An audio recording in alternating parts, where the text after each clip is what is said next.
Monday, May the 25th is Memorial Day, and every year we remember and honor the men and women who have sacrificed for our country. And this year, some activities have been canceled because of COVID-19 pandemic. But like every Memorial Day weekend, we are bracing for crowds at our parks and public places. As you commemorate Memorial Day, I want to remind you to do your part to save lives, maintain social distancing. That means continuing to stand at least 6 feet apart when in public, wear a mask, a face covering, and wash your hands. Stay home if you're sick or in the vulnerable populations with underlying chronic health conditions, or when you're around people over 65 years or older with underlying medical conditions. Today, in recognition of Memorial Day, I have invited Kelly Irving, the chief nurse at Michael E. DeBakey VA Medical Center. The VA nurses are on the front lines of the battle against the virus, and they are heroes working to save heroes in our hospitals.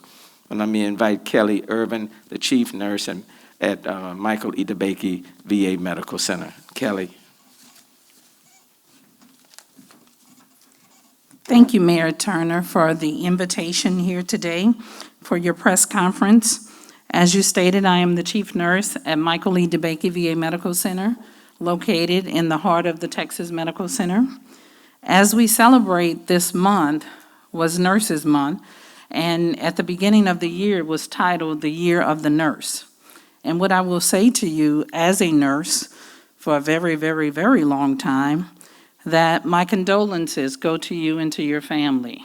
We know what it's like. We have lost many. We lost one of our very own nurses at the organization. And although as a nurse we know it's real, it was extremely real to know that someone was at work one day and then in a couple of weeks they were no longer there. And by all means, it was a registered nurse. This is what we take our vow for, to care for others. But with this pandemic, I will say to you, it's like none other. Please be safe. As we honor our veterans this weekend, over the long weekend, please know that celebrations should not be as they were in the past.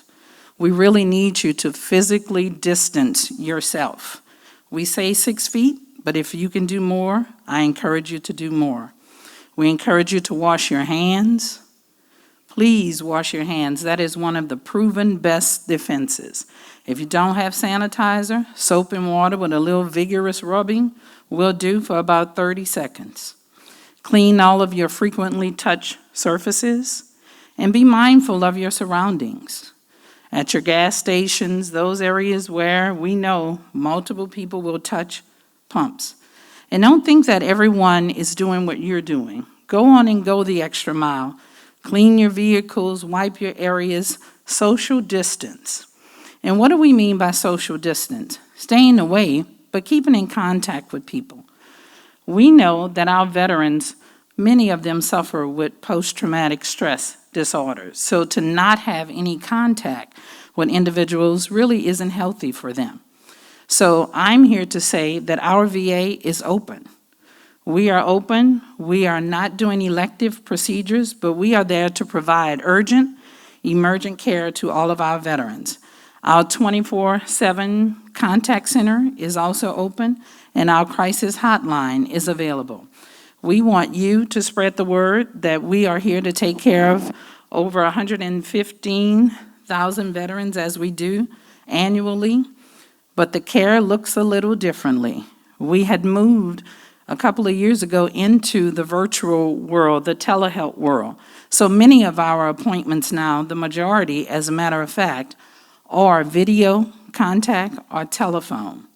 So I encourage you, if you know a veteran, reach out to them this weekend. Please share that we are here for them. Michael E. DeBakey is alive, breathing, well, and fully capable to take care of anyone that has the symptoms and that are COVID positive. We have seen some of our COVID positive veterans, but we're happy to say and fortunate that it has been less than 1% of our population, which is fantastic. but we are doing the social distancing in the hospital. We're not allowing many individuals into the building. We're doing screenings at every entrance.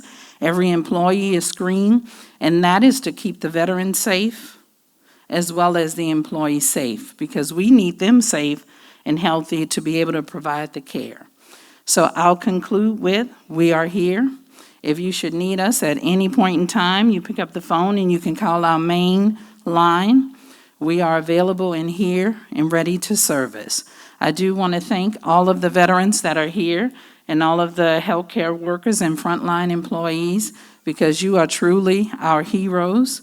And I want to thank Mayor Turner again for inviting us and having the opportunity to recognize and acknowledge our veterans. Thank you. Thanks, Kellen. We certainly want to recognize our veterans who've made it possible for us to be where we are today.